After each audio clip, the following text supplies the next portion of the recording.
Justice Shaukat अजीज सदीकी की बरतरफी का लदम करार। सुप्रीम कोर्ट ने शौकत अजीज सदीकी केस का फैसला जारी कर दिया। शौकत सदीकी हाई कोर्ट से रिटायर्ड जज तस्वुर होंगे। शौकत अजीज सदीकी को रिटायरमेंट के तमाम फवायद मिलेंगे। 23 सफ़ात पर मुश्तमिल फैसला चीफ जस्टिस काजी फायज ईसा ने तहरीर किया। फैसले में कहा गया कि बदकिस्मती से शौकत अजीज सदीकी के मुकदमे के फैसले में ताखीर हुई। उनकी उम्र रिटायरमेंट के करीब पहुंच चुकी, अब उन्हें बतौर जज बहाल नहीं किया जा सकता।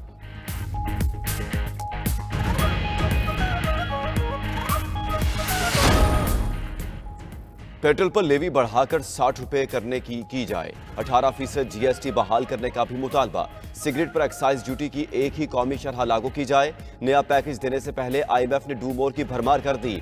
माहौल को आलूदा करने वाली मशीनरी पर पेट्रोलियम डेवलपमेंट लेवी लगाने का भी मुतालबा। नए मुतालबात में कहा, मुकामी तौर पर तैयार की जाने वाली गाड़ियों और पुरतईश अशिया पर ड्यूटी बढ़ाई जाए।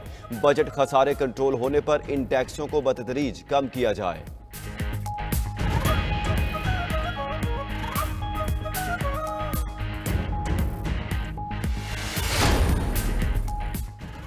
ब्रसल्स में मुनक़िद जौहरी तवानाई समिट खुश आइंद इक़दाम। पाकिस्तान में न्यूक्लियर एनर्जी के 3500 मेगावाट से ज़ायद के मंसूबे इंस्टॉल हो चुके हैं।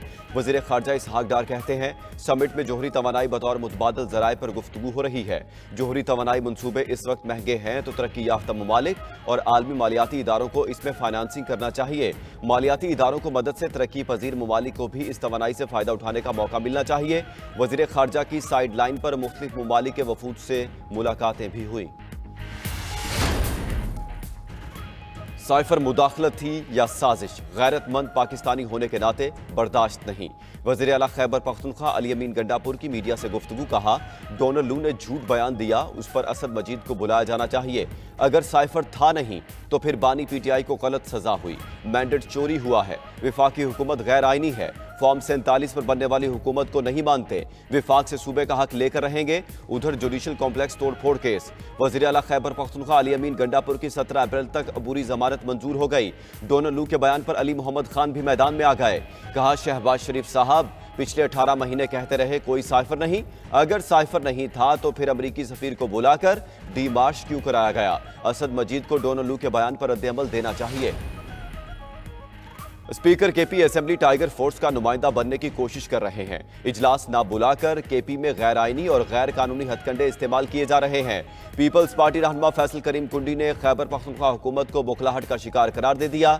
मीडिया से गुफ्तगू में कहा, बानी PTI से मिलकर 5 लोग निकलते हैं और सब मुख्तलिफ बयानात देते हैं। यहाँ पर कहते हैं अमरीका ने साजिश से निकाला, अमरीका जाकर कहते हैं इस्टेब्लिशमेंट ने निकाला।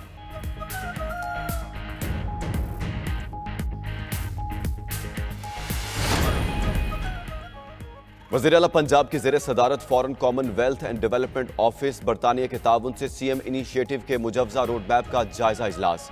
मरीम नवाज का कहना था कि foreign Commonwealth and development office के साथ काम करके खुशी होगी। सूबे में साफ पानी, waste management, health, education sector में बहुत बेहतरी लाने की ज़रूरत है।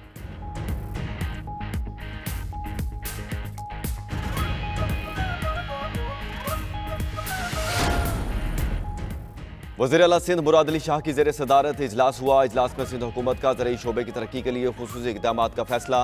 फी एकड़ ज़रई पैदावार बढ़ाने के लिए दोस्त ममालिक की टेक्नोलॉजी से मदद ली जाएगी।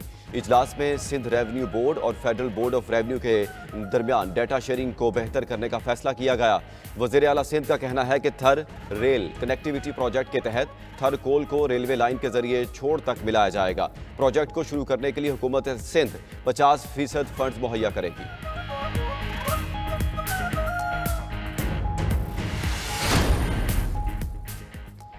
सिंध हाई कोर्ट में माह रमजान में अशिया खुरोनोश के निर्खों से मुतालिक केस। अदालत ने कमिश्नर कराची के मुकर्रर करदा निर्ख से जायद कीमत वसूल करने वाले दुकानदारों के खिलाफ कार्रवाई का हुक्म दे दिया। सिंध हाई कोर्ट ने जायद कीमतों पर अशिया फरोख्त करने वालों के खिलाफ कार्रवाई की रिपोर्ट तलब कर ली।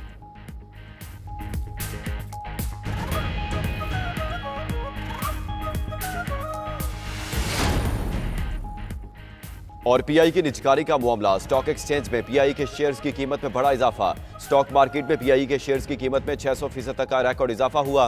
PIA के शेयर्स 4 रुपये 50 पैसे से बढ़कर 27 रुपये तक ट्रेड हुए।